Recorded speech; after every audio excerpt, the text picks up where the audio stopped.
How are we doing, guys? And welcome back to All Leeds TV. It's your Tottenham versus Leeds big match preview. We've got some unreal guests back on the channel today. Start. I don't recognise that guy in the top left, though. Who's that guy in the top left? No idea. Have you gone for the Gattuso look there? Yeah. Yeah, the shaved head a little bit. Haircut. Phil, how are you doing, mate? First and foremost, I'm good, mate. I'm excited. It's a big match preview with all my favourite people, so I couldn't be happier. What are you trying to say about Chris Kelly? Chris Kelly is one of my other favourite people. Yeah, he's a legend. He's our favourite person. And how are you doing, Chris Dulcan, mate? Yeah, well, good. It's strange to be having the sort of last game of the sort of year. It feels like, isn't it? I know we've got one more, but yeah, it just feels a strange end to the sort of year, I guess. Yeah, it's just mad that there's no footy now for just ages. But lads of Leeds, how are you, mate? How are things? It's been a while, mate. It's been a while. It's been a very long time. And I can't believe you just said there's no football. We've got a World Cup. Yeah, Aronson, Tyler, Rasmus. We're all in. Come on. You know, rather see the season just pan out a bit more. I'm up. I'm all in on this World Cup. I'm happy. Obviously, the USA all the way. Yeah, of course it is. Maybe a bit of Denmark in there as well. So happy days. Okay. Club over country. I love that. Club over country always. Let's get into this game, then. I mean, generally this season we've been better, much better against the top 6 teams. Phil, can you see that carrying into tomorrow at all? Can you see that momentum carrying into tomorrow? The fact we might have a little bit less of the ball, be able to counter-attack against Tottenham a little bit? Or do you think this is going to be a really, really tough one, as it would say on paper? Mate, I feel like Oscar's done his homework here. He knows to come to the negative one first and then slowly work round to the positive one. He knows the vibe. The problem is for me, most of the time it's just you on, so I kind of have to just go the negative thing. We get all abuse in the comments. I think, right, how can I revive this now? Because Phil's just given, I don't know, Chris, lads of Leeds, I don't know if you know the story about the player ratings against Liverpool. I feel it needs to be brought up again. Guess what Phil gave Ilan Meslier out of 10? Stop it, man. We're 2-3 weeks down the line. It was very negative that time. Yeah, you were a bit low, I think, on that one. I had to really pick that back up again. But Phil, make us all feel negative, and then I'll build up from across the room. It's not negative. For me, I know. And you're in a good cycle here, because if you come to me first, you can go to Dad next, and then you can end up at Chris, and it literally just will be a rainbow of happiness all the way along. But for me, I don't think you can take, the Liverpool and Chelsea results or the Arsenal performance into tomorrow's game. I don't see Conte's Tottenham as the same as those guys. I think the performances and the results we got out of the Liverpool and the Chelsea game, and the performance we got out of the Arsenal game came from managers came to Ellen Road, or we went there and they swung their dick around and they just basically went, we're better than you. We don't need to respect you. We can play our style and it doesn't really matter because we will beat you.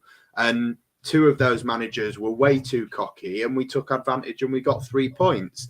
And one of those managers was a bit too cocky, but, in the end, he was right to be cocky because he had that quality. So for me, Conte's not that manager. Conte's not going to start swinging his dick around saying, I'm better than you. He will give us the respect that Jesse Marsh's football deserves. And he will play a style of football that's going to be really, really frustrating to play against. And regardless of whether they do that or whether they don't, I still think they've got the quality up top to be able to put chances away. I'm not going to sit here and say, I think we're going to get dick. That's not the case. I do think it'll be a tight game. I think it'll be similar to the last time we were at the Tottenham Hotspur Stadium last year.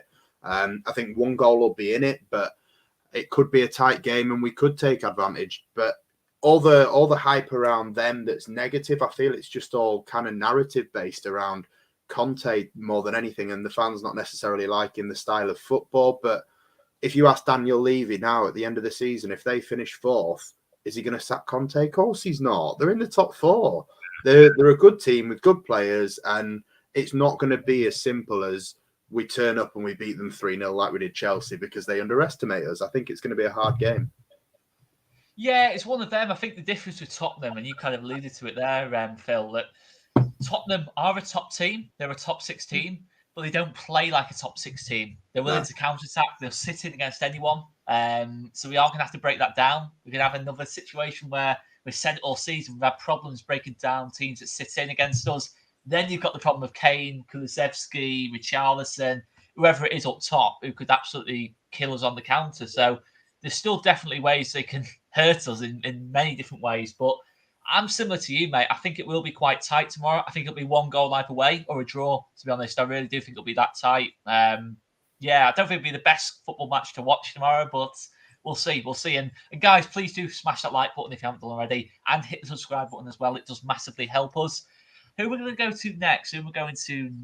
I'll go to Lads of Leeds. Come on, mate. Oh, James, what we saying? Getting the two negatives away at the start, I think. Well, do you know? Come on, mate. You're not negative. I'm going to have to. I'm really sorry. I've just heard you two talk, and how the hell do you think it's going to be tight? What our defense is open wide. I mean, you went in the game, Oscar, on Saturday, and over the other two lads weren't because we smashed them, mate. We smashed them that second half. Right, yeah, we did. Yeah, we did. Like, I just don't see how we're not. No, I know what you're saying. A bolt ton. We are awful. Like guys, we are awful at defending. Come on. Yeah, I accept that. No, the only reason we didn't get a ship a boatload at Liverpool was because our goalkeeper had an outstanding game and they were awful in front of goal. It's as simple as that. It's I don't think you don't have to drill into any tactical analysis at all. We are awful at defending. So how you can expect Harry Kane and co, and thank God we don't have some playing against us, but how they're not going to score a boatload of goals against us, that's going to happen. Simple as it's not going to be that. They don't do that, though. We are going to get done big time. However, I would argue that we are as good a pressing team when we're on form as anyone in that league. We press brilliantly. And if we get that Leeds, if we get that version of Leeds that we saw turn up against Arsenal, that we saw turn up against Chelsea in the second half against Bournemouth, then we will get goals. But it's gonna. I don't think it's gonna be tight. It'll be tight maybe the result at the end of a 4-4, but I think there's going to be goal fest tomorrow. We are going to concede, and if the right Leeds turns up, if Jesse gets it right offensively, then I think we've got every chance. That Tottenham defense, as Jesse would say, is absolutely vulnerable to a great press. Yeah, and I think I don't necessarily think it'll be low scoring, but I think it'll be. I still think there'll be 1 goal in it. I think we can get goals. They can probably get goals. We'll see. Chris, what are you saying, mate? Not just 1 goal. You mean like 1 goal difference, right? Yeah, yeah. Like 1 goal. Yeah. Leeds. If Leeds manage to keep it down to 1 or 2, I'm happy. To be honest, I'm not saying Leeds going to keep a clean sheet at Tottenham. No chance. No way. We're rubbish. We're awful defensively. Simple. Chris, what are you saying, mate? Yeah, so I think it will be quite low scoring. I think Tottenham have the players to. Ow! Well, they've got. How is it going to be low scoring, Chris? Tottenham don't go all out attack. I mean, they've scored a lot of goals, but they don't play to sort of really kill the game off. They Chris, like to Chris, sit. listen to what you just said. They score a lot of goals. You just said that was your opening statement. They score a lot. We have an awful defense. We have no idea what to do when the other team's got the ball. We fall apart. I don't think they've got an idea either. Like they like to pass it around the back and without a lot of purpose, and they just kind of wait. They're going to sit back and wait to see what we do. I think. So we're going to probably have a lot of possession, and it just depends how well we can use it. But I don't think they're going to be going for a high scoring game. They're going to want to keep it tight and then hope someone like Kane pops up and nicks it. Well, how does Conte look at Leeds and go, do you know what? We'll just sit back and see what Leeds do. That's how he plays. Go out wide. Go out wide, lads. Go out wide. Cross it in to Harry Kane. Happy days. You're scoring a boatload. Maybe It's that he's simple. already thinking about the Conte's World a Cup, though. dick. He's not wanting to play the match. He's thinking, let's rest myself. Yeah, exactly. So we're thinking, right, let's get Harry Kane off as soon as we can. All right, we'll get him off as soon as we can. So get the ball out wide, cross it into Kane, scores a hat trick, get him off within half an hour, and then I reckon then we sit back. No one's looking at Leeds now. If you're an opposition manager, if you don't go put it out wide and cross it in and see what happens, you're an idiot because we can't handle it at all. Like it goes out wide, cross in, we're done. We're conceding, right? No one can argue that. They will put it out wide, but I don't think they're going to go December. We've got to December. A hat trick first half. We've got to December. We're playing against the best striker in the world, arguably. Near enough, right? And he loves City tomorrow. Well, yeah. Yeah. I don't think we can count him. But come on, like this isn't an algorithm we can't figure out. Look at us.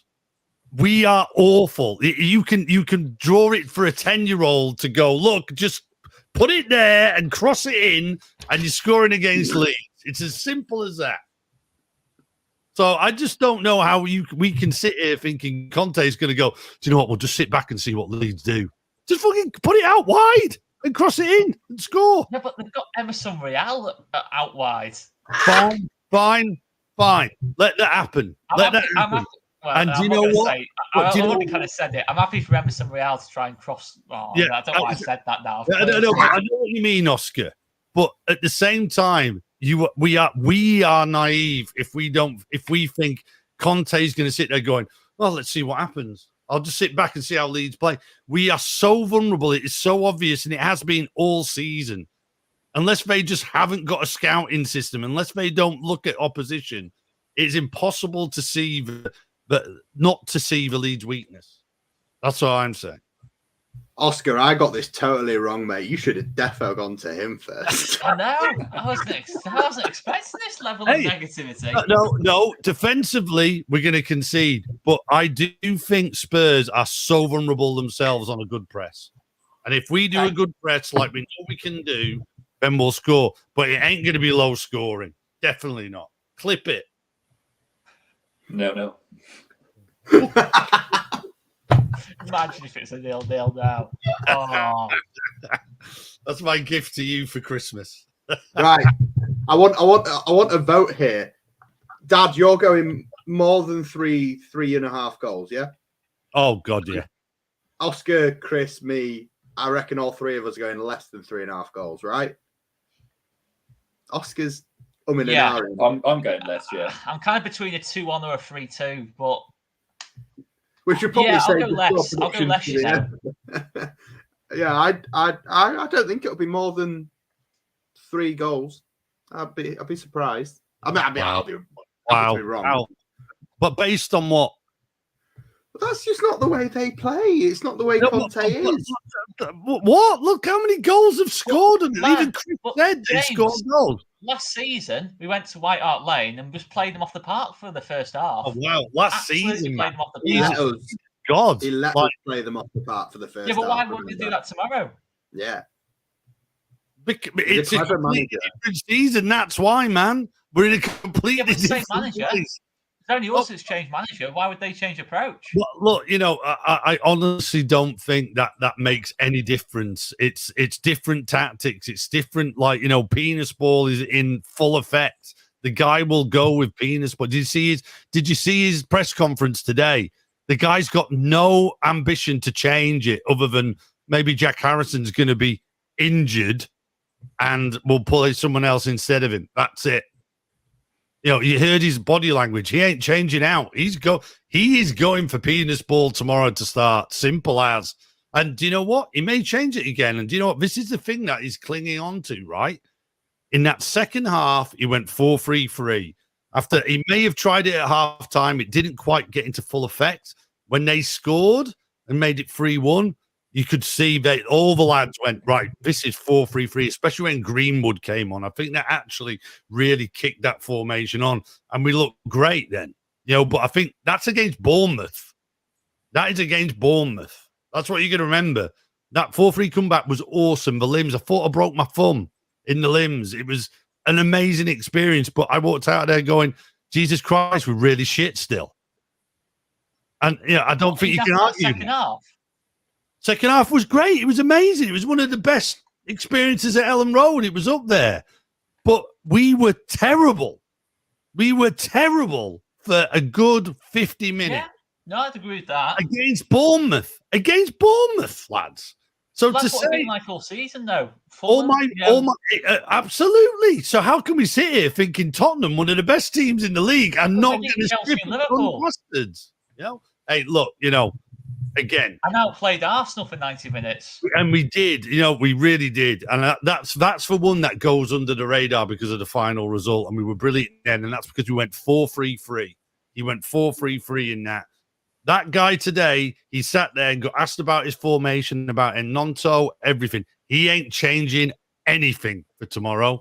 He's going in with the same team as much as he can, except for possibly Harrison, who for some reason has gone off the radar because he's playing him out right.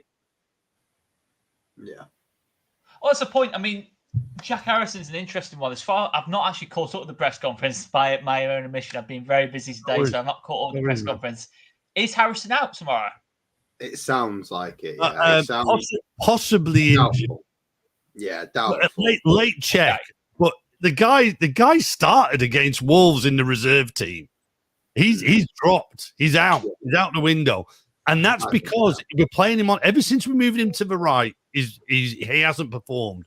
But the fact that Jack Harrison, who's one of our best players, without a doubt, no one can argue he's not. He's been moved out because he's been moved out of position. Simple as. Yeah, I mean, so we think Gnonto, Somerville on the wings tomorrow. I mean, what's the opinion on that? Phil, I'll go to you first. Are you seeing that potentially still a 4-2-3-1, Gnonto, Somerville to start? To be honest, mate, I think on the last two games, and look, I respect the fact that Jack Harrison, technically gifted, is in the top 5 of our best players. I get that, and he's had a great 3 or 4 years at the club. He's progressed, but for me, he's a really streaky player, and he started the season well, and it has gone off the boil. And you can put a bit of that down to being played out of position, and you can read whatever you want to read into the fact that he, along with Junior Firpo, didn't celebrate the last goal against Bournemouth. It is what it is. But for me, at the moment, you'd struggle to say if Jack Harrison is remotely a doubt, which by the sounds of the press conference, he is, and Willy Gnonto has played the way he's played in the last 2 league games when he's come off the bench. Obviously, he replaced Harrison at half-time last week, and he replaced Harrison with about 15-20 minutes to go at Anfield, and he's come on and made massive contributions to goals that have won the 2 games. And Harrison has got 3 assists that came in the first 2 games of the season and hasn't produced very much since. And I don't want to go into whether it's the right thing to do long term, but for this specific game, it's the last game until after the World Cup. And going off current form, I wouldn't be upset to see Willy Gnonto get a first start. Yeah, and to see Jack Harrison, maybe if he is fit enough to make any sort of appearance, let him do it from the bench, and let's get the players that are on form and on fire on the pitch. Let's get Gnonto on. Somerville's going to be starting as well. Rodrigo, as much as, look, I'm not going to sit here and say performance-wise he's on fire, but, him as well. 3 games, 3 goals. Him and Somerville, both 3 goals in 3 games. We need those kind of players on the pitch to start with. And, no Bamford. So it'll be interesting to see when Rodrigo does eventually piss Marsh off enough to get hooked, who he brings on. But we get the players that are on form on the pitch, and I think that's just a no-brainer for me. And Harrison, unfortunately, isn't one of them. And I thought it was interesting in the press conference, lads. I wrote it down when it happened, and he was, essentially just asked straight up what's going on with Harrison and if he's injured and stuff, because he kind of obviously he always opens up with the injuries like a lot of managers do. And his phrasing was, Willie is a possibility. And Greenwood. But off the back, he proactively came in with, but Sam Greenwood is a strong possibility. Yeah. So I'm really not sure, if it is, I that was the only changes he even alluded to. Yeah. And so if he is going to go for Rocker out, maybe. well, I mean, look at him over there.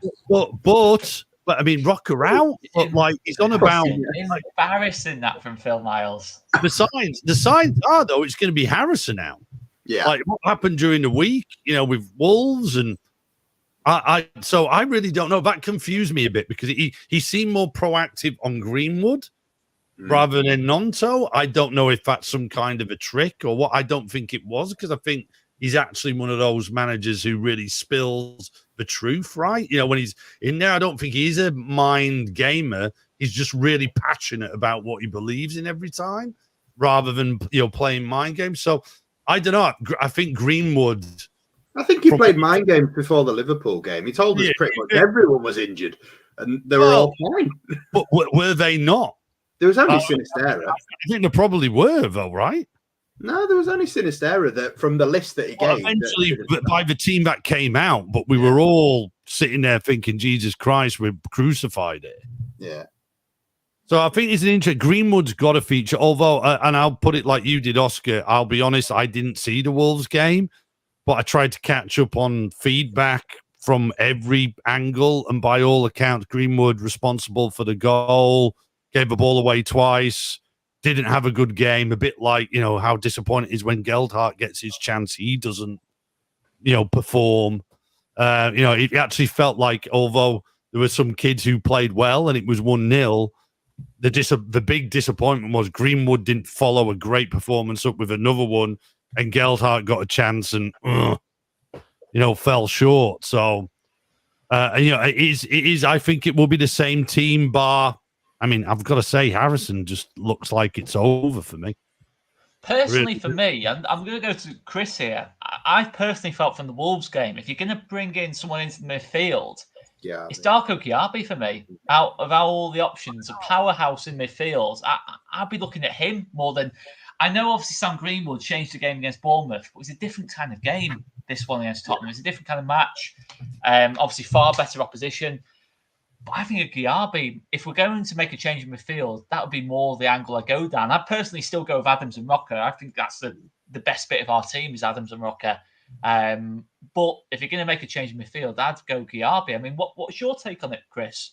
Yeah, I mean, I'll be happy to give him a go. I guess just sort of hesitant. We've had good young players in the past, and we've sort of hyped them up, like Cresswell, and he went to Millwall, had a great first game, and then he's kind of been up and down since then. And Lewis Bate, I'm not sure how he's doing, but he wasn't clearly ready for our first team kind of last year. So yeah, happy to give him a go, but I think it's going to be between Rocker and Greenwood, and I don't really mind out of the two who plays out of them tomorrow. I think we've only got about 13 players who could probably start tomorrow, and unless you are going to go for someone kind of a bit obscure like GR, because I'm not sure he would be ready for a start.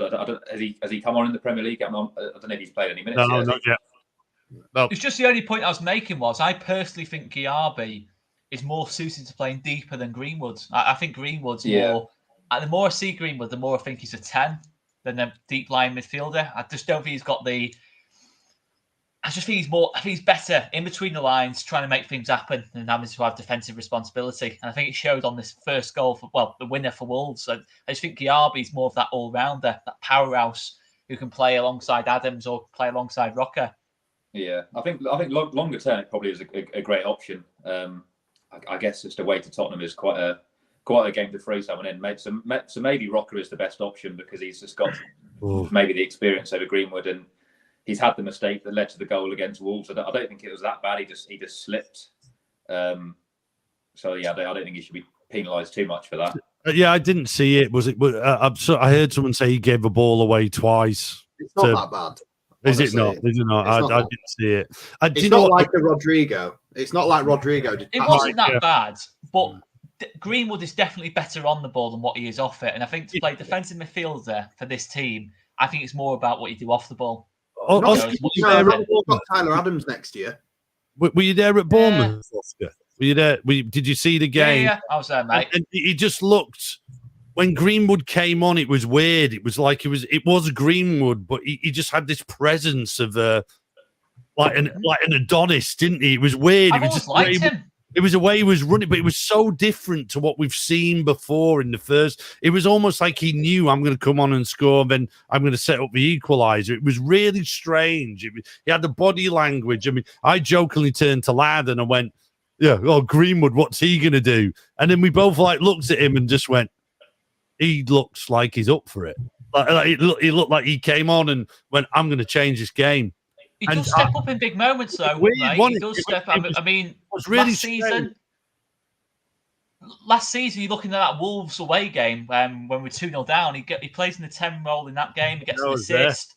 Yeah. Watford, I think, when that massive game we won at Watford, and then the Brentford game, more than any, the first time he'd ever played deeper. I was there as well. I mean, I personally think that's his best game in the league shirt, the Brentford away game. He was responsible for their goal, though. He was responsible for their goal. When you watch but I was too pissed at that point. It was him. He was the one who didn't. I didn't even realise in that Brentford game they'd gone down to 9 men until the game had finished. I don't think anybody did. Don't drink, kids. Don't drink. It was, it was. But as far as what I can remember sober in that game, he was absolutely unreal in that deeper role. But since then, I think I still think he's better in between the lines playing that 10 role for me personally. I enjoyed the quick smug grin from Chris then when Dad started talking about, Greenwood, he's not going to change the game. I will put this out there. When Greenwood came on, Chris did genuinely put in our chat, Greenwood. I don't know if he meant it, but Chris did put, you watch, Greenwood's going to fucking change this game. Yeah. And then I also said 89th minute winner, but I did say Joffrey. But yeah, Chris, yeah, you called I'd like to have taken it, but yeah, it was probably in the same way that Dad meant it, in thinking, how's this guy going to change the game? Yeah. But, he proved us all wrong. You didn't put any emojis after it. You could have walked away with the win there. It's an odd one. Take the win. Don't try and polish the win. Take the win, Chris. We're taking the win, but what we can't do surely is sit back and think we're all right, because it was pretty frigging horrific. Stop bringing this chat down, man. I'm trying to put it back up again. I know what we're trying to do, and I think there is some positives. I understand. Let's talk about it defensively. I mean, do we need to look at that? We've got to look at that defence in January, haven't we? We need another centre back, not necessarily just to replace everyone. I think we need another leader at the back. Personally, Oscar, we need a left back. A left back. Get a left back. As well, everything. Strike goes in the middle. He's been awesome. Strike at the left of the centre will be brilliant. Him and Koch, it transforms it. Great left back. Happy days. I mean, if anything, the once you do that, your big question is who's right back. I still think Christensen last couple of weeks he had a poor game against Bournemouth. I'm not going to deny that he was poor again. Everyone did, right? Everyone did. Everyone did. Yeah, I mean Tavernier caused so many problems, but I do think that was from how narrow we were. I mean, you made the point, that if you want to beat us, you keep your wide players as wide as possible, right in that touchline, and you spread the play that way, because Christensen he's almost like a third centre back the way he defends. We see how much he tucks in. And then Tavernier was just getting in there, back post all the time. But that's obviously a problem. But I definitely hear what you're saying about obviously left back, and obviously you can move Pascal inside. You've got a bit more options there. But I'll be honest, I think Robin Koch hasn't really performed as well as I think he can do. I think Robin Koch's got away with a lot of... I think Llorente and Cooper... Llorente can understand, in terms of obviously getting... most of the criticism, but Cooper's probably got a lot more criticism than Koch, and I'm thinking, Koch's not being. I think Phil agrees with me on this on Koch. I mean, only the last 5 games. I think he started the season really well. I think the last 5 games. I agree with that. He started the season well, but I think ever since Brentford, I don't think Koch's been great at all. I'm not saying he's been. Since Brentford is probably the turning point. You can definitely have since Brentford. But do you not think that is the whole problem we've got, down that right and the left to a certain extent? But Strike's been brilliant. But that whole formation where we all tuck in, and I think that does affect the centre back play. It's like all of a sudden we've got 4 in there, and I think at the Bournemouth goal, where I think Koch was the one who went, "Oh my God, the lad from midfield just ran in. He's just trying to cover so much all the time."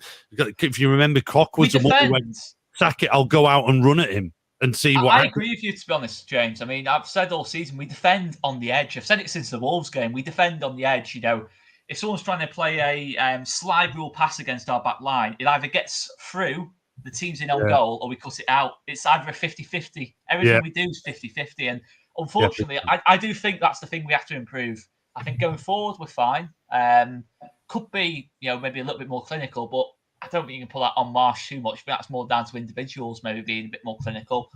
But yeah, I don't particularly like how we defend. I think we need to evolve a little bit. I'm definitely willing to give Marsh time to do that. That's not down to personnel, though. That's always going to be down to the style of the manager. Yeah, I agree. But I think we're so narrow because we want to press narrow. We want to really. Well, that's Marsh who wants. Yeah, that's how he wants to play. But I do still think we can be a bit more flexible defensively. We can push out a little bit more, in terms of not allow that space down the sides. I think I don't particularly love watching us play narrow on the ball, but off the ball, I don't think it suits us. I think we do need to push out a little bit more.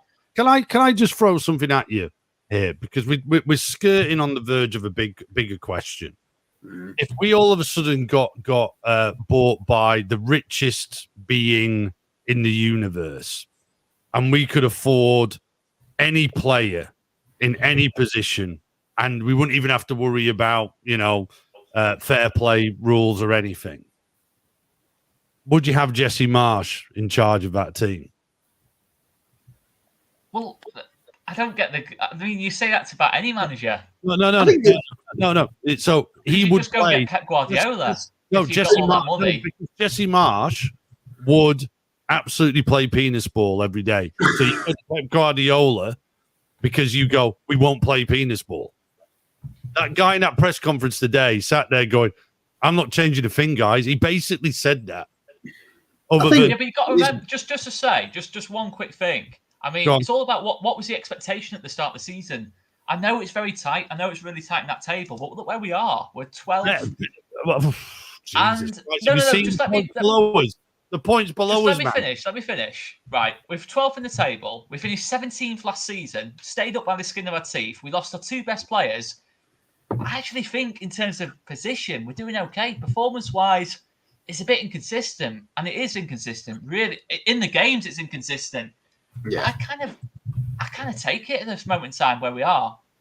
Listen, we still need to do business in January. There's no question about that. But I'm not. I think Marsh has earned himself the right to get another pre-season and transfer window. But I don't know. I mean, if you were in charge then, James? I mean, if you were in charge, would you get rid of Marsh before going? It would have gone at Fulham. It would have gone at Fulham, but I think a lot of people have said that. Have said that. But the only reason he hasn't is because, and in the very style of our board currently, they have not got the follow-up move.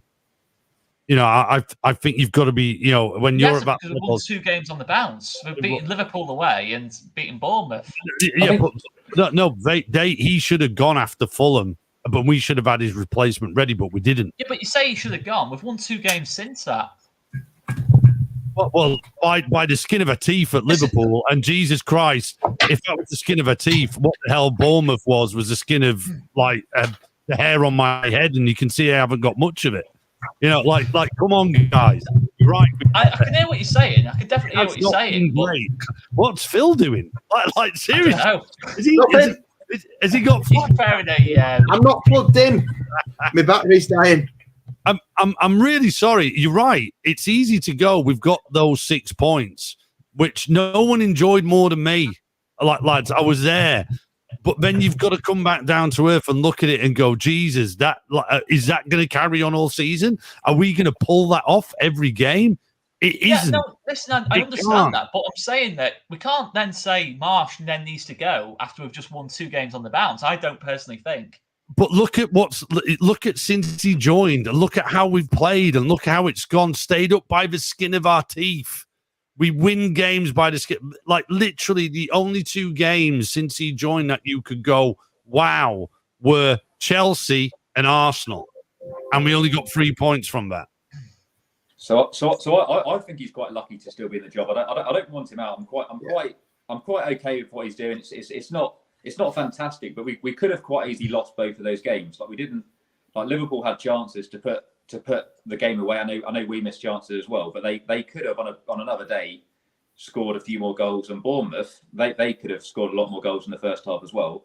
So we've come through it at 6 points, but I think I'd have rather had a kind of simple 1-0 win against Bournemouth at home or 2-0.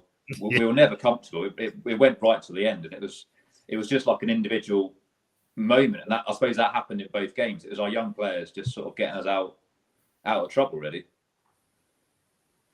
But you can't have it. For me, you can't have it both ways. You can't say we've been unlucky against Arsenal and then beat Jesse Marsh with the stick that we've been lucky to win other games. It's just the way it works. It's the Premier League. You're going to win some games. He's got to have some games. Yeah, we've had other games we've been unlucky not to win. Everton were unlucky not to win that game. No, I'm sorry, we weren't. We were almost as lucky not to lose that. Yeah, I disagree. I think Pickford's made 3 or 4 really good saves in that game. I don't know. I'm not sure what's the expectation this season then. Seriously, what's the expectation? We're 12th in the table. Is it not just to stabilise the season? No, my expectation was you sell those 2 players and you make bloody sure because you're cash rich at this point. You've got a ton to go with. You're moving forward. You are not in a battle for the bottom 3. You're in a battle for that middle, and we are. Yeah, but that's where we are at the minute, though. We are. Look below you, Oscar. Look down. Look down. Yeah. There. You're there in a breath. We only played 13 games or 14 games. Yeah, but that's the point. We've actually got a game in hand, by the way, on everyone below us. Who's that game, by the way? But we've still got a game in hand on the teams below us, and we've been better. Don't worry, because we'll get lucky against them as well. They'll miss all their chances. You say we get lucky, guys, but remember that moment where who was that shithouse up front for Bournemouth? Absolute knob. I hate him. Kiefer Moore. Do you remember he controlled and then had that shot? Like that was the moment I went, okay, we might get away with this because these lot are really, really shit. And yet they still managed to score 3 goals past us. No, listen, I'm not saying with this brilliant team, by the way. Please don't get me wrong. I'm not saying with this brilliant team that's going to go and finish in the top half of the table. I still think we're going to be really pushing it to finish where we are right now. I think we will slide a little bit next couple of weeks. Well, not next couple of weeks, next couple of games. But I still look at it and say, I think Jesse Marsh has earned a chance. I really do. I think he's earned a chance. With the last few games. But he hasn't earned anything. I would give him a chance. Why has he not earned a chance? He came in and we were 17th, so we're now 12th. He hasn't earned anything. I can't see how you can say that. Watching that team, he's had a pre-season. Remember this. He's had a pre-season. And he's lost his best 2 players as well. And then we've spent and we've bought who he wanted. I mean, I had this argument with Phil the other week on this. Like, by all accounts, I'll give it to Phil. He bought who he wanted. You change your fucking tune now. Hang on a second. Just hang on 1 second. I'm not changing my tune. Marsh said in every single press conference, pretty much every single one, post-match press conference in July going into the season, we'll be looking to get a striker in. We never actually got that striker in for him. So you can't tell me in certain games this season another striker wouldn't have made a difference. I still think. No? Oh no, but I totally agree. And I'm getting the striker, but what I'm on about is the guy's had a chance. Like we're talking about as if he's just started. He hasn't. He came in February. He's been there a while. The situation wasn't great though. He has managed to put his own mark on it. He's had the time. He's about to have another pre-season by all accounts. I'll be honest with you. I reckon the 49ers are coming in and he's out. So did you not enjoy that second half against Bournemouth? Oh, Jesus Christ. Of course I did. So you can't put any of that. That's got nothing to do with Jesse Marsh making that call to put on Sam Greenwood. I enjoyed Chelsea. I enjoyed the end of that Brentford game, but I never want to be there again, ever. I know, you can't say you enjoy it. You enjoy it because you win and you stay up by the skin of your teeth. But I want the club to move forward. I don't want to do that again.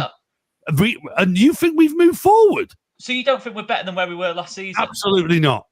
We're exactly the same place. Are we not better than where we were last season? Because look at the bloody players and how we're playing. And like where we are in the league, you're looking up. Playing great last season. Look below yourself. We weren't playing great last season. No way you can say we've evolved at all. We've probably at the most stayed where we are, and we're in a battle, and people have moved around us. I think also another elephant in the room here is the fact that for me, I personally think our best player is Sinisterra. Sinisterra's been out for pretty much all. No, actually, Tyler Adams is our best player. Let's have it right. Tyler Adams is our best player, but best attacking player. You mean offensively, yeah. You mean offensively. Best attacking player for me, the one who's most likely to get you the goals, assists, and really carry you like Rafinha did, is Sinisterra. Sinisterra's, what's he started? About 4 or 5 games out of 14? That's been a big, big blow for us at times. Listen, I've got my frustrations, James. Don't get me wrong. I've got my frustrations. I'm not saying Jesse Marsch is this perfect manager, but I think he's done okay. I think he's done okay so far. I'm not saying it's been a brilliant start. It's been terrible. I just think it's been average. I think he's done okay. You would have struggled to say that though without the last 2 games. So you can understand where the frustration comes from. Yeah, no, of course. I think we have been a bit certainly lucky last week. In terms of the first 60 minutes last week, it was toxic. It was just it was a nothing performance that first 60 minutes. I mean, it was just wrong from the off, but we did rectify it. He saw what the problem was and solved it. Yeah, we can't say he didn't. Especially at Ellen Road, it always kind of feels like we're only ever a good 10, 15 minutes away from Marsch getting sacked. And that can't go on forever.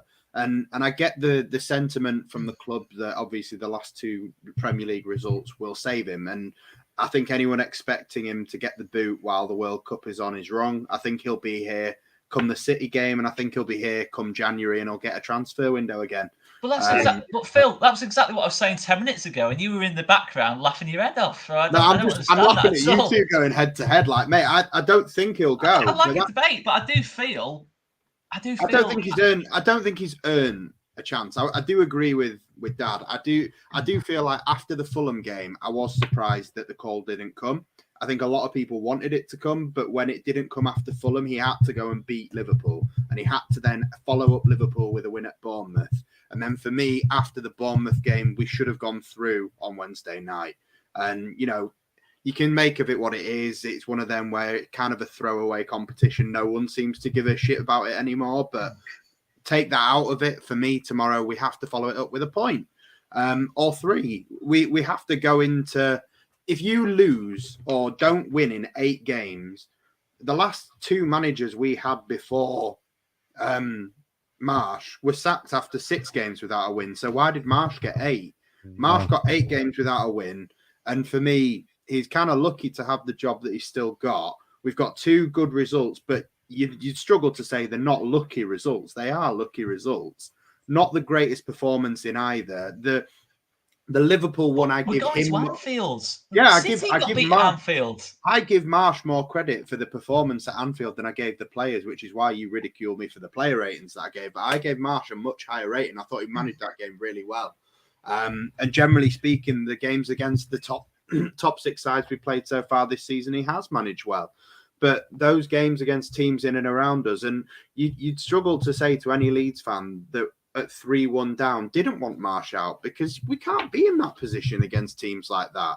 We have to go and against teams around us, at least put on a performance. And if you're going to lose by the odd goal, maybe that's something. But to be 3-1 down and have to come back and, heroic comeback, I think we now have to go and follow that by hold on to something tomorrow. Get a point out of tomorrow. If you can get 3, fucking brilliant. Wow. But go into January with 3 games without a defeat, and then you have your pre-season. Then you get a couple of games to try and crawl through to a transfer window. And then, for me, the more pertinent question than what do the 49ers do and what does this and what does that do? January is massive. We have to go and do something in January, whether the 49ers do the takeover in the World Cup or not. someone needs to get the hand in the pocket and spend some fucking money in January because we need a striker. That's not up for debate, and we need a left back. That's not up for debate. But Phil, hang on a second. You're saying we need all these signings? Two. We need two. I'd take a centre back as well, but for me, these are big things. You know, you're talking a striker in that lot. You're talking a left back. Yeah. You know, in terms of how we play. How big? How big is when you were going to throw 40 million quid?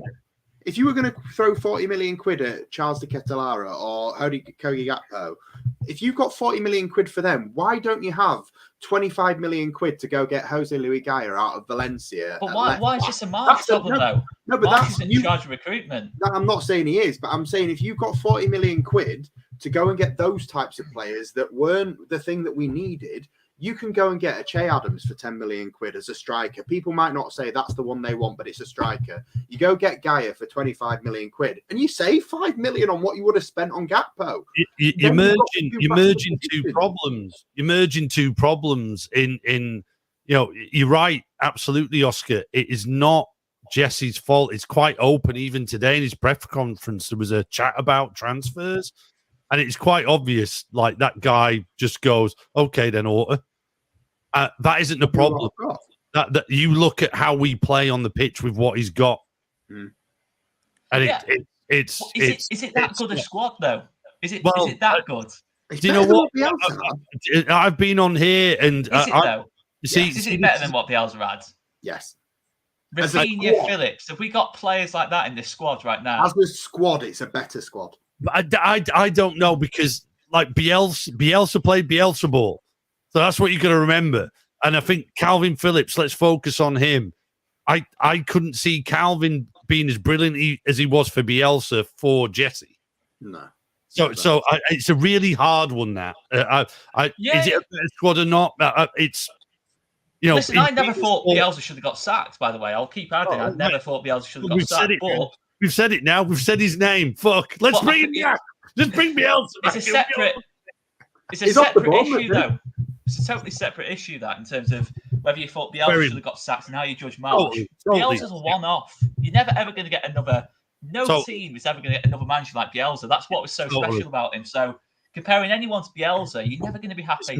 You can't compare Pep to Bielsa. That's the big thing for me in terms of... So I've never really been one for this Marsh and Bielsa comparison. I'm just judging Marsh on what I think that where the team is, the situation he came into. When you ask the question, is the squad better? It is more of a Jesse Marsh squad than Phil's gone. Jesus, you're off there, Oscar. He's still seen the Bournemouth news. But it is more of a Jesse Marsh squad. So it's a better squad for how Jesse wants to play. And I think that's where it falls down for me is you watch what happens on the pitch with that squad more's aligned to him, and it is awful. You know, we get moments. We get moments like Bournemouth. We get moments like Arsenal. Arsenal was great. I mean, me and Chris were there going, Jesus Christ, how the hell are we not winning here? Bamford obviously was a big player in that. But, you know, you look at that and Chelsea, obviously me and Chris again together, mate, we need to go to more games together. I know, it's good results. Seems to play well whenever you two go together. We really do, don't we? I don't think Phil ever sees a win. You need to keep him away from the stadium. He does he? But, you know, you've got to look at the Marsh project, and it is awful. It's really bad. Like we concede like just as much as the Bielsa project did last year. That got him the sack. You know, I think it's really bad. That's not true though. Like, we don't concede as many we conceded last season. No, we don't. But that was the Bielsa project. And now that's not a big flex either, because I still don't think we're good defensively now, to be honest. I know what you're saying, mate, and I'm not trying to challenge that. But you've got to put it in the context of where we are now and who we've got there. And that's the question, right? Is that deserving of of progression? Is that deserving of investing, you know, our fan investment as much as it is financial investment? And you just kind of think, man, you said to me before, if you were in charge of the club, what you do, I would absolutely be looking at another manager to bring in. And if I hadn't found him now, I'd be questioning myself. But what do you think this season? Just another question. I mean, I'm not totally convinced. I'm not saying I'm totally convinced, but I still think I still think he reasonably deserves a chance in the second pre-season to prove what he can do. But what is the ceiling of this squad? I don't think it's much higher than where we are right now, to be honest with you. Oh God, if we finish now, it'd be a huge success. But why do you want Marsh gone then? Well, because look at below you. Because it's a false position. Look at below you, and that you might say that false position is we could go. We're a third of the way into the season. Go down. But when you look at how we're performing, it's really hard to see how you're going to go upwards rather than downwards. Yeah, I mean, there's a case for that, but we'll see. I mean, we've got was it Tottenham, City, Newcastle. We probably will be a bit. We will probably move down the table after that. If you're in charge of the club, and that's a question you asked me, and I think it's a great question to ask yourself in this. It's all right saying, "Oh, we'll wait and see," but actually, you've got to look at it in that position, exactly that. Oh, where we are is fine. No, it's not. Look below you and look at how we're playing. Look at how easily we concede goals under the tactics of the guy we put in charge of the football part. And that's the bit. It's the football part. And, you could even go a little bit up the football thread and go, the person who's recruiting in hasn't managed to do it. But arguably, as we've had on this channel many a time, you could argue that this season Orta's pulled it out of the bag with recruitment. I think that's a brilliant argument to have, but not for this one, because we're looking at Jesse and questioning that. If you're in charge of this club, you cannot be sitting there convinced that's a guy that's going to keep you in the Premier League and take you on further, because his tactics just aren't doing it. And everyone else is sussing it out. And the big thing at Bournemouth and the big thing at Fulham game at home was we could all see those goals coming a mile away. It was too easy because did we not? Just one example I'm going to use from last season. And listen, mate, I totally agree. Defensively, I'm not happy. I'm not happy with how we defend. I've said it since the first game of the season. We won that game against Wolves. I still said that could have gone another way. That Wolves, if they had a informed Raul Jimenez or someone on the pitch, that could have easily gone another way. I think that's the nature of what a lot of our wins will be. And a good shot. I'll obviously open this to the floor as well, but. Do you not look at what Newcastle did last season? Newcastle, I know they spent millions upon millions, but they still made signings like Dan Burn.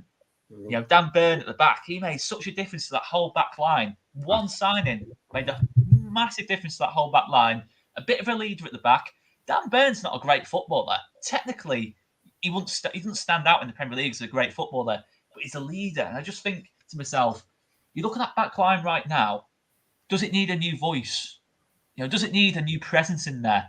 I think it does, personally. I do think whether that's a left back, a centre back, a right back.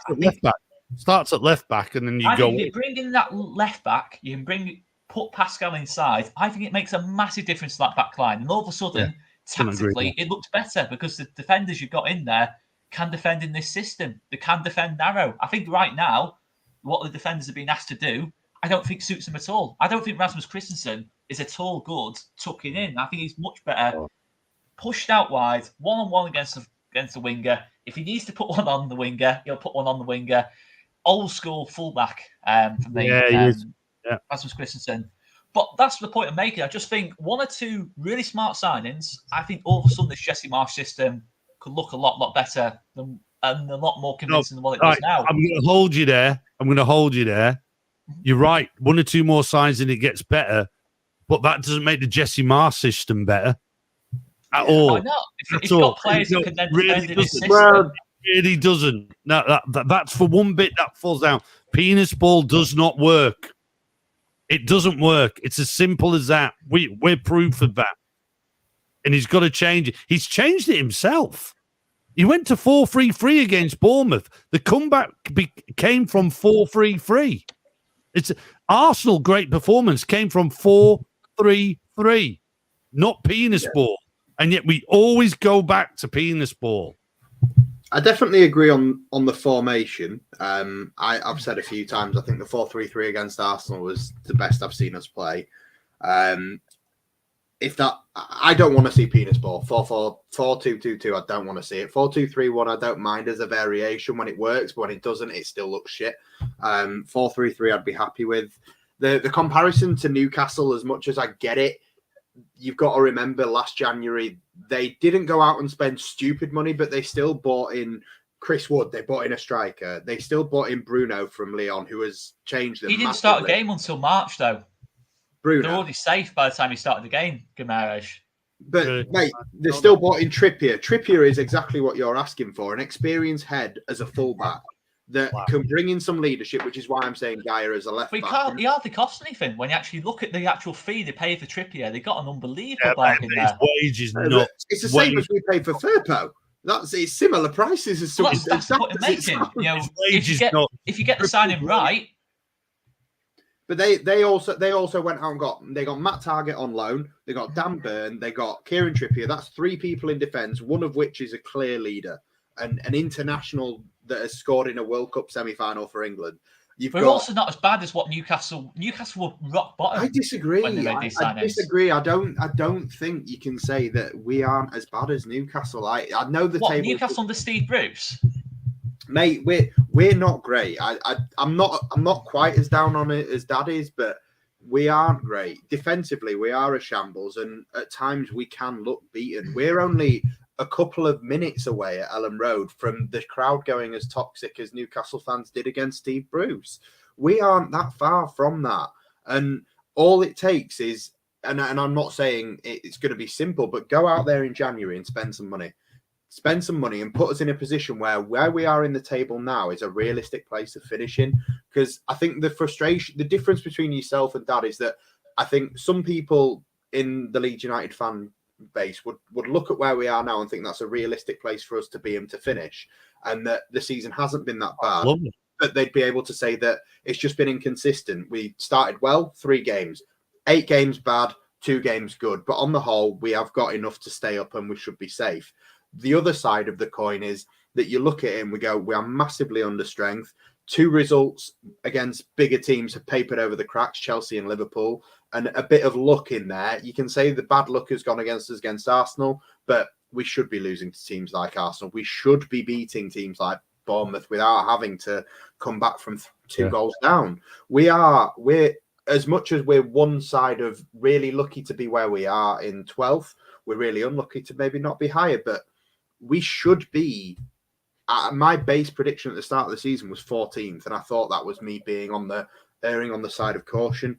The way we play football, you would struggle to say we look like a team that is safe, regardless of what the table says. And you can say there's a game in hand, but realistically, it doesn't look comfortable. But at the same time, does any season where you're going to finish between that 15? Does any team? The point I'm making is, you're making like all these other teams around us sound like absolutely wonderful prime AC Milan. I mean, have you seen Villa? Who is? I don't see 3 teams worse than us. I honestly don't. That's nonsense. That's nonsense. And like, I'm just seeing there that like a lad like saying he's moved on like Game Central or something, saying like tell lad to Leeds he's delusional and would prefer us to drop to League One. Is he having a laugh? I've been to League One. I've been there. I've done it. There's absolutely no way. Away days, though. The League One away days. But look. Again, we can have fun, right? We can have fun in League One, and we can do that. We can have fun beating Bournemouth 4-3. I'm not saying I didn't have fun, but I'm saying like we've been asking questions about progression and moving forward and moving away from relegation from the Premier League. And I don't know. I just can't understand. Someone explain to me. If you think I'm being negative, but explain to me why the way Jesse Marsch wants to play football is, and I see that when I pay to go through that turnstile and stand there and watch that, and I, like many others, drive a long way to go do that. I don't live around the corner from the ground. I live quite near, but a lot of people travel a lot further. People get planes in, and then you go see that. And not be disappointed is nuts. I'm not saying I want to be in League One and I prefer that. I'd love Jesse Marsch to be brilliant. I see Jesse Marsch in that press conference today, and I love how honest he is. I love how he says it is. But what's going on the pitch? What's going on the training pitch? What's going on to make us progress from being in a relegation battle again? I don't But see the it. point I'm making is the teams around us aren't playing any better. I genuinely don't think that. Well, look, I have that's not seen any fine. team around us. But we can't control that, mate. We're not going to see them. Leeds can't control what goes on at the other clubs. Yes, but the point I'm making is that you're saying that we're going to be dragged into. I'm not saying we are going to be safe, comfortably safe, but I'm not thinking that we're in that false a position that we're nowhere near as good as these teams that are below us. I definitely don't think that either. Look, that isn't the question we're asking. We're on about Jesse Marsh's tactics. That's where we've been. If you want to divert it to how the other teams are going to go, we end up in a matrix of different. But what I'm saying is, Jesse Marsh's tactics, the reality is we're not going to be brilliant every week. We probably are going to play not great most weeks because we're a team that's trying to get ourselves into being secure in mid-table. That's just the reality of where we are for me. And I love that. That would be amazing. We are currently above West Ham. Don't forget, we're above Leicester. Two teams West Ham are playing. That's the thing. At the minute, two teams that should have been aiming to get into Europe there. And Dad, I just really want to point out: have you seen where Everton are? I'm not saying, as I'll say again, I'm not saying I'm totally convinced by this project, but I certainly don't think the problem at Leeds at this moment in time is Jesse Marsh. I really don't think that's the main issue. I think when you see the way the players have come back against Bournemouth from 3-1 down, they could have easily let their edge drop and just let the toxicity take over in the ground on that day. Liverpool away, you saw the players at the end of that game. That was awesome. 100% with Marsh. Oh, and that's enough for me. Personally, that's enough for me for the time being. Let's see if we can... Marsh isn't the problem, but you can't say his tactics aren't one of the problems. Which I think the Rats were 100% behind a Pied Piper. But the thing, you're talking like we're 18th or 19th in the table. I'd say it's working in more time. I'm sort of in the middle of all of you really here. I don't think he's doing fantastic. I think the tactics aren't great, but all of his signings that he's made have been pretty good. I guess we don't know for sure who's behind them, but I guess some of them were definitely his recommendations. They fit his system. If he gets the chance to make a few more, is it going to strengthen us further? We said Sinisterra's not played. The tactics, yes, it's not the best, but we've had so many chances, and think how many chances that Bamford's missed this season. If we had a better striker to put some of these chances away, we might have seen some different different results. Imagine if we'd have had Hwang Hee-chan in. Potentially, yeah, anyone. But the amount of chances he's missed, he said he hasn't scored for about a year or something like that. And he's getting the young players playing. Like the team seemed to be quite up for it. I saw something that Harrison wasn't celebrating one of the goals. So I don't know if there's a problem there, but I don't know. If Nonsense. That's nonsense. It probably was nonsense, yeah. But I don't know. I disagree. There's a bit of confirmation bias in there. Like people have got this narrative about Harrison not being fully with the teim, and then just jumping on. Harrison's never celebrated goals. He's a laid-back character. I've interviewed Jack Harrison, on this channel actually. In terms of he's a very laid-back character. It's just what he is. Professional footballer. He's there. I think it's guilty by association based on who he's sat next to. I think that's where I take it anyway. Yeah, maybe. And I don't blame Junior Firpo for hating our fan base because let's be honest, he's not really had it easy, has he? Let's be fair. I'm the first one to give it to him. So, no apologies coming. Oscar, unmute yourself quick. Can you see what I'm saying though? In terms of, I know we've all got different opinions. I honestly can see, all different opinions here. I'm just putting it out there. I just think at this moment in time, where we are in the table, if you'd have offered me that, the way everything's gone, maybe not so much that 8-game winless run. Yeah. I took that to start the season. That's the point I'm making. I took that. Considering we've had Sinisterra out for such a long time as well. Look at Leeds last season without Rafinha. Really, I'm not saying Sinisterra is at that Rafinha level, but he's probably the closest we've got to that level in terms of forwards at this moment in time. But you can't. You're saying look at the position we're in, but then you're adding other elements in to back that up.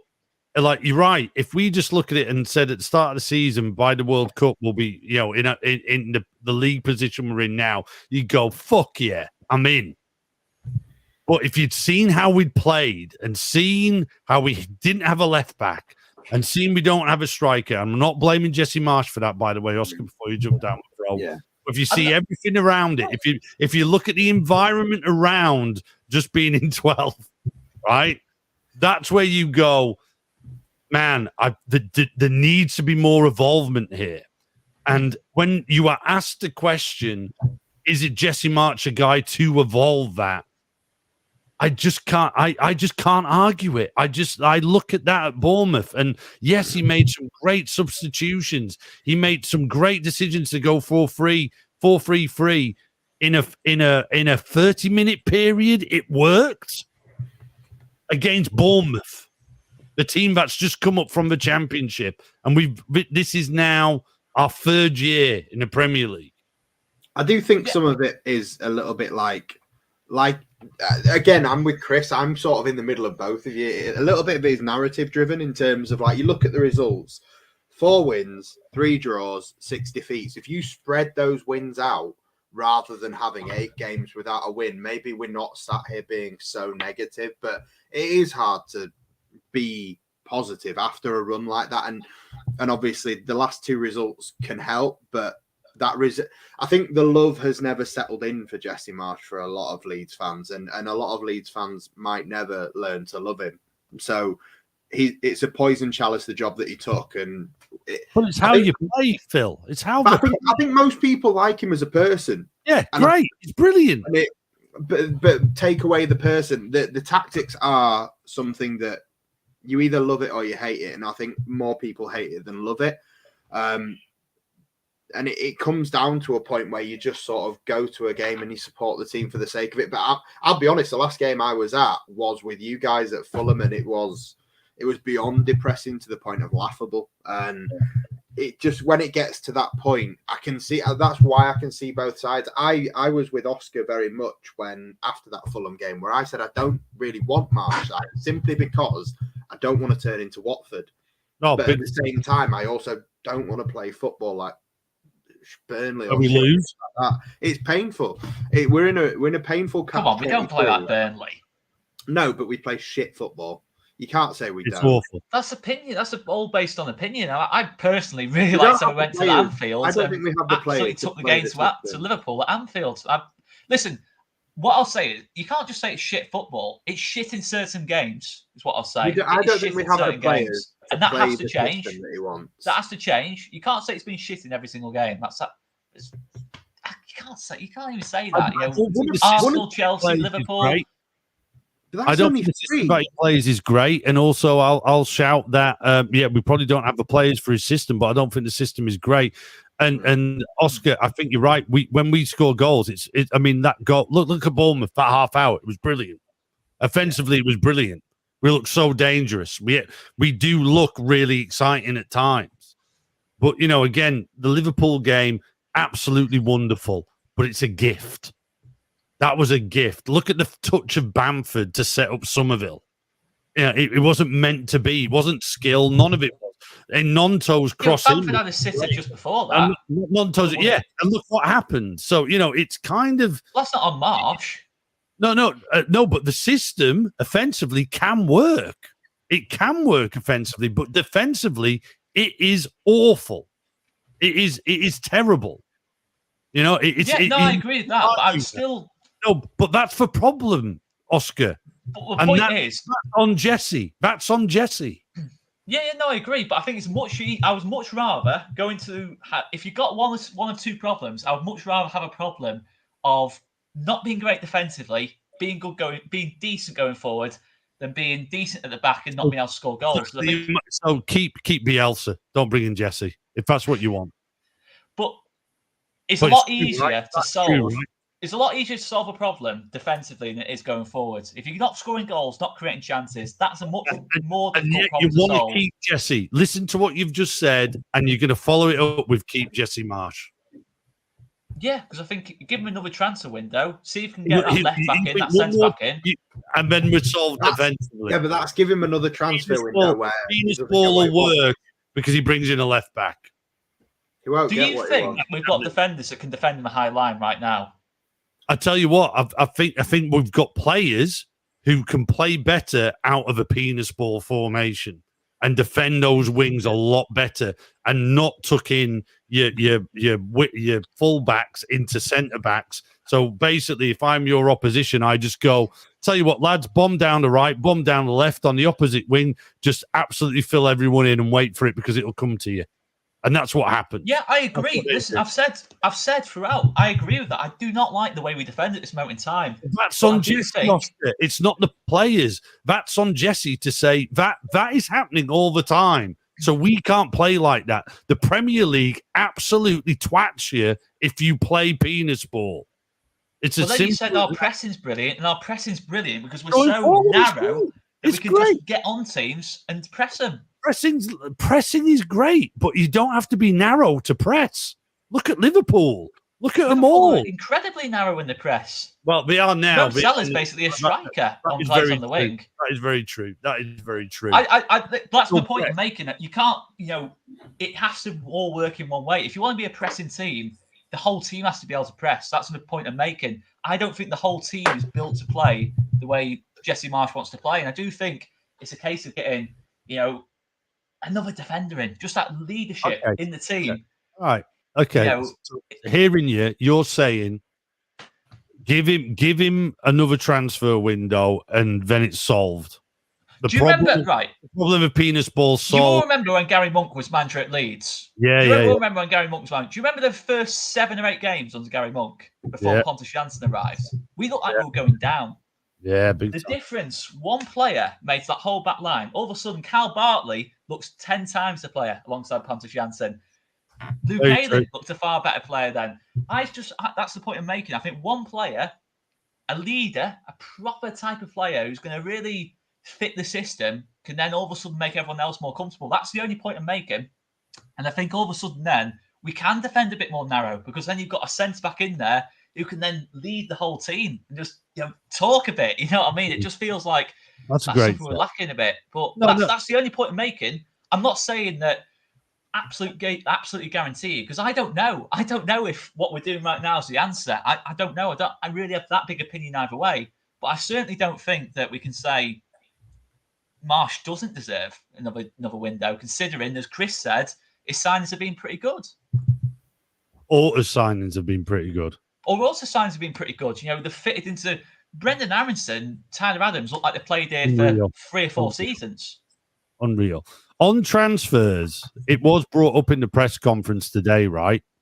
And Jesse actually said, we're looking at every position, which can be, I've actually seen a few other, reaction vlogs to that where people have said, oh, that's ridiculous. It's a left back and a striker. I want to throw something out there because we know we need certain positions and maybe we need money. Who knows? Do the 49ers come in? Is it Rad's money or not? I'd throw it out there. Obviously, we'd all love to see the back of Llorente, right? I mean, we should try and cash in on him in January the best possible, and we're going to lose money on him. But what about Patrick Bamford? Would you sell him? No, I don't think I would. Why? Because I think Oscar, if we're talking about a lack of depth. Okay, we're talking about a lack of depth at striker. I'm not saying I necessarily want Patrick Bamford as first choice or second choice or whatever. Okay. But I still think if we're talking about a lack of depth, I really don't want us to sell a striker and then buy a striker because we're nowhere and says a depth of strikers. Then I think we've got to add to it. Personally, I'm not saying. Yeah, I think Patrick Bamford. In that sense, I retract my original. That's the only point I was making. I'm not saying Patrick Bamford has put in performances that. Having said that, though, if we can buy two that are his level, that's a different scenario, though. Can we buy 2 strikers in one window? Difficult. It's what Marsch wants. But are they the right strikers, though? That's the thing. I mean, obviously, Bamba Dieng, that obviously whole saga on the last day of the window. Clearly, it's clear to everyone. Chris, James, Phil, it's clear to absolutely everyone. We want a striker. We didn't, we thought we had him. Our owner put out a statement saying on the deadline day, we thought we had him. We clearly want a striker. There's no denying that at all. It's definitely something that we can see. And we've got a bit lucky I don't know if the right word, lucky is the right word, that Rodrigo, we'll forget, has hardly played up front for Leeds. We've just been able to get the goals out of him. Listen, I think Rodrigo's done well. The fact he's got 1 and 2 for a team that's not been particularly convincing this season is good. It's but we need to add to that now. In the league, 5th top scorer in the league, right? 7 goals. Ballon d'Or incoming. Chris, what do you think? Because you're not a Bammy fan. You are a Bammy fan. I have been, yeah. I mean, I still am. I wouldn't want to see him go. I just worry there's something more serious there than I suppose we're being told. He's had so many injuries. He never seems fit. He always looks knackered when he's on the pitch. He's got a break now. He's not going to play tomorrow by the sounds of it, unless that's just my games. No. So by the way, the excuse was different. It wasn't the penalty today. It was something else today. Yeah. So there's always something. So he's got 6 weeks. So he basically needs to get himself fit. And if he can't be fit for January, why is he going to be fit next season? Because he's just got 6 weeks to get himself sorted. He's had a year off. I think he's on his last chance. But we're so much better when he's on form. That's why it'd be a shame just to sort of put him in the bin. But you don't get that many chances at this level, do you?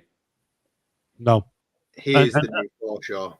What for me, he is when he's on form is wonderful, but at the same time, Oscar's went through the lineup of sell one, get one in. I almost think it's come to the point where it's not that, and you've got Geldhart, you've got Inonto, you've got Rodrigo, who 7 goals. And sell him to fuel the purchase of a left back, and with the other investment, another striker. Would he raise that much money though? What do you reckon? What do you reckon you could get? I think if you're going to sell Bamford, you sell him when he's on a good run of form, when you're a Championship club or what do you reckon now, Premier League club. Yeah. I don't think you cash out now personally. If you're looking to raise money, I was going to say that's a gamble though, because he might never get back to that form. So I don't think at present you don't recoup what we paid, and we only paid 7 mil. You don't think we get 7 mil for Bamford? You don't think we get? I reckon we're getting 10 minimum. It's not something I feel that strong about, to be honest. I think it's more about adding than I don't feel that strongly about anyone leaving in January. The point is, Oscar, do you not think we add, by selling him, that money goes into, you've got 3 strikers already, Geldhart, Inonto, and Rodrigo, and are any of them natural out-and-out strikers, though? I mean, Rodrigo's the only one now. Rodrigo, yeah. Willie, I think Willie's going to have an unbelievable career at this football club as a winger or a wide forward. Rod Wallace. He reminds me so much of a ripped Rod Wallace. I think he's phenomenal. By the way, I honestly think he's absolutely unbelievable. I think let's talk about positives here. He is absolutely unbelievable. Not just good. He's we've had some talent out, but when he gets on the ball, it's how the ball's just glued to him. You can't get the ball off him. The ball, he comes on at Anfield. Liverpool are pressing to win the game. They need to win the game, Liverpool. They're dominating the ball. We're having a bit of a bad spell in the game. Ball just comes to Willie Gnonto. He's got 3 or 4 players around him. Just glued to him. Great, isn't it? Great. I'm thinking to myself, what am I watching here? So I think also that attitude he had in the Bournemouth game, right? It was wonderful, wasn't it? He was grabbing the ball off players, pushing players over. Celebration, man. You didn't really see it on Match of the Day, lads, but he was in the game. He was in everyone's face. He was like, come here. Give me the ball. I'll have that. Do this. It was wonderful to see. And you could, certainly, the Cop and, that part of the East Stand where he was playing were absolutely thriving off it last week. It was wonderful. Really I was near the East Stand. Everyone stood up every single time Gnonto gets on the ball. Gnonto gets on the ball. It's just it's quite amazing, really. And but yeah, I still look at it and think, have we got enough natural out and out centre forwards? Obviously, no. If Rodrigo got injured, for example, or had a bad run of form, it could happen at some point in the season. Definitely that's where I'm thinking. People would argue, you could make a fair argument that yes, Rodrigo scored a lot of goals, but has he had as many games where he's played well? That's what the argument is against Rodrigo. That's the point. He's had any games where he's played well. Well, that's the point I'm making. That's why I'm saying we need to have strikers rather than one in, one out. I think we need to add the depth. You're right. You're right, but at the same time, is it not like better bringing someone in who takes that place of Bamford now? And even we've played without Bamford for almost a year, right? Yeah. Over. Is it over now? Is it? Was it Newcastle last season? Phil, Chris, I think. September, October. No, but that was a comeback. He made a comeback in the Brentford game. Got injured, didn't he? I was there on the celebration, I think. Yeah, the Newcastle game was the original ankle injury. Was that October? September, October. Yeah, Jesus. Right. Well, I mean, look, I think if you can cash in and get 10 mil, you go. It just depends. I mean, I don't know. It depends who's after him. I mean, you'll sell him to an ambitious championship club or a Southampton or something like that. I tell you where he'd really fit, right? He'd really fit Fulham money. They're not going to sign him, but he'd really fit Fulham. I don't know why. I'd happily swap Blackburn for Brereton Diaz. I genuinely would. Christ, imagine that'd be a great deal, right? But Brereton Diaz, got 6 months left on his contract. 6 months. Well, he's not an out-and-out striker. He's more of a wide player. But he's not broken. That's fine. But if you want to, I don't want to just get any old striker. If we're getting a striker, I want a proper striker. I don't want any John Kevin Augustin scenarios. I want a proper striker. We ain't signing one. We ain't going to sign no fucker.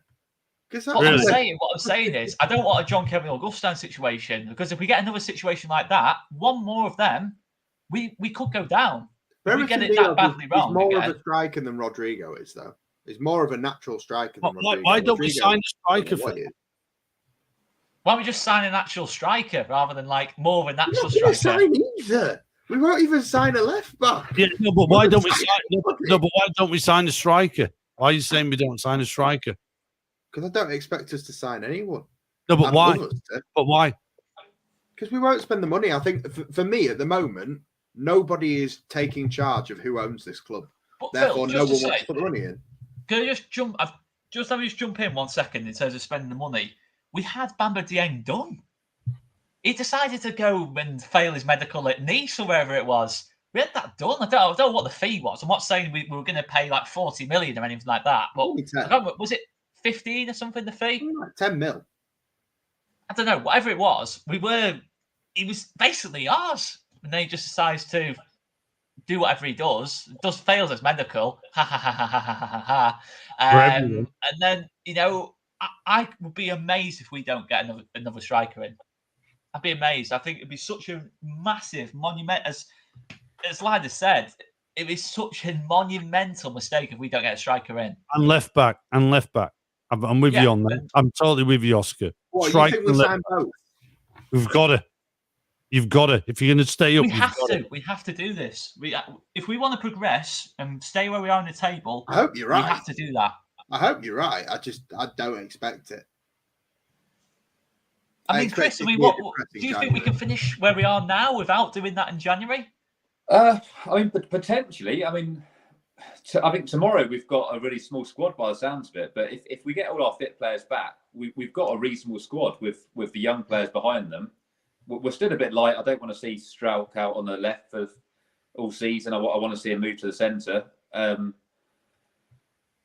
think realistically, we're only going to get one kind of first team ready. Oh! He was dropping a banger as well. He was Is he back? He's back. I'm back. Yeah, so I think we're going to get one sign-in probably in January. I don't know what it's going to be, whether it's going to be a left back or a striker. But I think we'll stay up. I think we've got enough to stay up, and I think March will probably be there come the end of the season. The way it's going. Well, that leads into another question then. Okay, let's use this as a question then. Okay, well, I'll go across all of us. Okay, if you can sign one player in January, okay, if we're going down the Phil Miles route of being miserable about everything, we can only sign one player in January. Let's say, I don't know, a realistic budget on it, okay. Haaland. What's the one? Haaland's cousin. Yeah. So, okay, I'll go across. So, Chris, what are you saying, mate? You can sign one player in January, one position. I think it'll be a striker. If you have got a player in mind, obviously say it. But position-wise, what are you going for? Right, position. Oh, position. Great. Yeah, I'll definitely say striker. I don't know who's feasible. I mean, there's Shea Adams, who's a sort of more budget option. Cody Gakpo would be interesting to see if they go back there, but I think that's completely unrealistic. But that'll be the dream. Yeah, I love that. If we go back in for Gakpo, but I do have a feeling that the World Cup is going to inflate his price so much in the World Cup. If Holland have a good World Cup, we're fucked in that scenario in terms of that. For me personally, I just think it becomes unrealistic at that point. Some would say it's unrealistic now, but I don't know. I'm not going to speculate. Phil, what would you do? One position, or if you want to say a player, by all means. Left back, Jose Luis Gaya from Valencia. Easy, done. Okay, I'm a Jose Luis Gaya stan. To be fair, he got in the Spain squad. Captain, leader, left back. Most important thing, Pascal can move to centre back if Cooper's not fit or if Cooper's not on form. For me, we scored 4 goals the other day without a striker getting on the score sheet because Rodrigo's not a striker, remember? So if we can score 4 goals without a real striker, for me, Pascal Struijk is on form our best defender this season, and he's playing out of position. We can keep him at left back, but if we put him at centre back and get a genuine, like you were saying, a leader, have that Trippier effect that Trippier's had on Newcastle. I think if you're going to go out and buy a left back, don't get a shit one. Get one that is captain material, like Newcastle have done in Trippier. He's a fullback, but he's captain material, an international that's played at the highest level. For me, we've already done that deal with Rodrigo, with Valencia. We've got that relationship there. He's running down his contract. He's getting a bit older. I would prioritise that move, and for me, we've got the money to do it. Just to play devil's advocate a little bit, though, is that not the type of signing that's not worked so for us in terms of the age profile? I was saying a little bit older. I don't know. For me, I'd say the signings that haven't worked are the reclamation projects. It's people that have gone. Mark Rocker, for example, gone to Bayern, not played for 3 years, come into us and done a job. Firpo, gone from Betis, where he looked all right, gone to Barcelona, not looked so great, and ended up at Leeds. And Rodrigo, again, reclamation projects, people that need their career reviving. Augustine's the perfect example. Gaya's not that man, mate. Gaya's come through Valencia's academy, never left that club, become captain of the club, captain them to Europa League semi-finals. Like, he's been there. Long time ago, though. Just putting it out there. It's a long time ago. Like, Valencia are not a great team now, mate. But he's been there for. We're not a great team. They're a better fucking team than us. Yeah, but they're great. So Barcelona and Firpo's not particularly worked out. I'd much rather have Gaya over Firpo. Listen, I really like Gaya. I'm just putting devil's advocate. I'm liking the debates today. We've all had arguments with each other. I've had an argument with James, and I love James. I do absolutely love him. He's an absolute legend of a man. I'm just disappointed. No soundboard. Where's the soundboard? Mate, it's here. It's bloody here. Round of applause. It just hasn't been the thing to do it right. We've all had arguments with each other pretty much here, apart from Chris, because Chris has been the sensible one out of all of us. Who hasn't lost his head. You should see him at the game, though. You should see him again. He's a nutter. Wants to fight everyone. He's scrapping with the Bournemouth Ultras. Yeah, big time. About Marcelo Bielsa. Big time. Anyway. Behave. Bielsa. I completely agree with Phil. I think it's left back. And that man, like I was getting 3/4 floppy just listening to you there, Phil. I think it'd be awesome. Really do. Okay. Oscar. I don't know. Yeah, I'll go left back. No, here he is. Yes, yes, let up soundboard. There you go. Who would you want at left back? Left back or centre back? It's. I'm not really that fussed. I just think it needs to be someone in that back line. You've got to give me a player. Give me a player, because you wouldn't. You don't think I is realistic. But we're not going to get Tierney. Who's realistic though? I don't know. I would never have said Dan Burn last season for Newcastle, but there are players out there. Cresswell? Aaron Cresswell? Would he leave West Ham? West Ham? Why wouldn't he leave West Ham to come to a higher league club? No, I'm saying I wouldn't want him. I don't think he'd be. Get your soundboard out for that.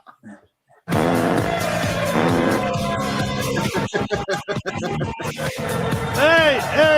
I mean, that would be a signing and a half, right? It'd be all right, yeah. Ian Hart vibes, just taking free kicks for no reason. It'd be great. I'd love it. For no reason. I love the Valencia guy. I think that'd be perfect. And I think with the vibe here, we're all sitting here looking at everyone's faces and looking at the comments, like, you know, everything is just full of, we don't know what's going to happen, right? There is a big question mark over Leeds United over this World Cup period. But you got to remember, we've got a World Cup to look at players as well. Yeah. There might be certain players who, you know, obviously, I don't think we're going to sign people who are playing for England and Germany. I'm not saying that. But say if Denmark have another good tournament, you can maybe have a look there. Yeah. 32 teams to look at here. You know, you're absolutely right. But it depends who's in charge, right? There's obviously that. Yeah, listen, there's elephant in the room. You know, obviously, if the 49ers did take over, it might make a difference to the budget. I don't know. We don't know, do we? I don't know. I don't follow NFL, so I don't know what the 49ers have been like for the San Francisco 49ers. I don't know. I don't know let me tell you, the fact that you know who the 49ers are shows you those guys are serious businessmen. Those guys, like the 49ers is one of the biggest sporting brands in the world, even when they do shit. He fucking loves them, Oscar. You've asked the wrong man this question. No, it's not who loves them. It's not who loves them. Some detail then. Look at the fact. What would they be like as owners for you? Like, you know, how have they managed the NFL team? Business model: be the best sporting brand in the world. Simple. Done. Dusted. Everybody buy their products. Be the best sporting brand in the world. Brand in NFL though. I think in the world. I think NFL in the world, yeah. I think who's going to argue that? We all know about them. People we know down the road, 2 streets down, probably got a 49ers shirt, a hat, or something. Like Phil hates this. Phil hates it because he hears like, you hear the rumors. I don't think Irene down the couple of doors from me, mate, has got a San Francisco 49ers shirt. I don't know anybody. I'm just going to throw it out there.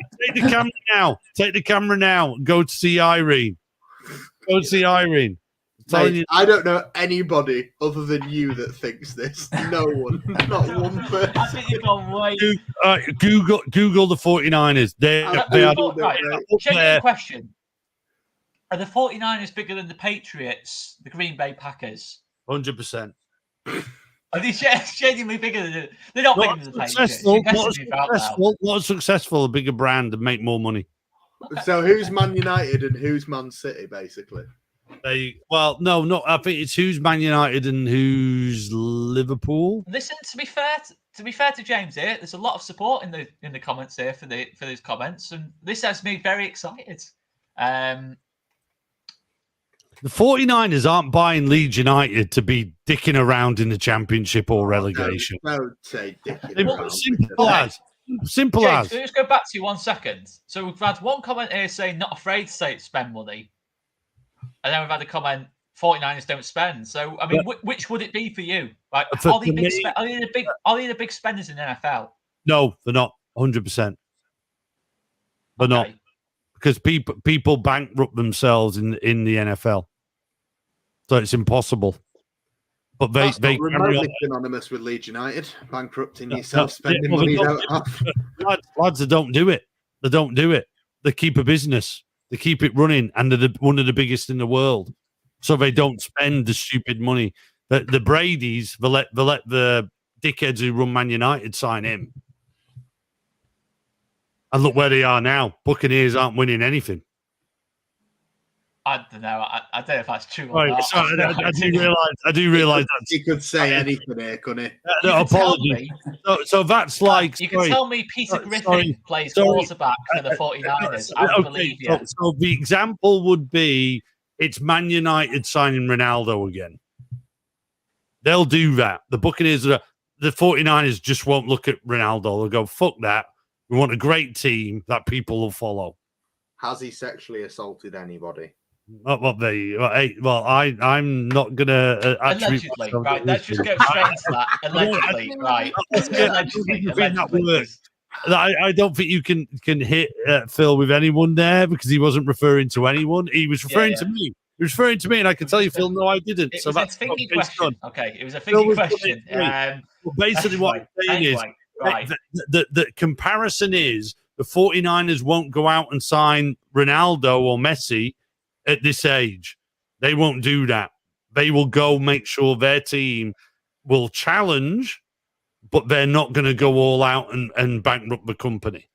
They're going to make a load of fucking money. Okay.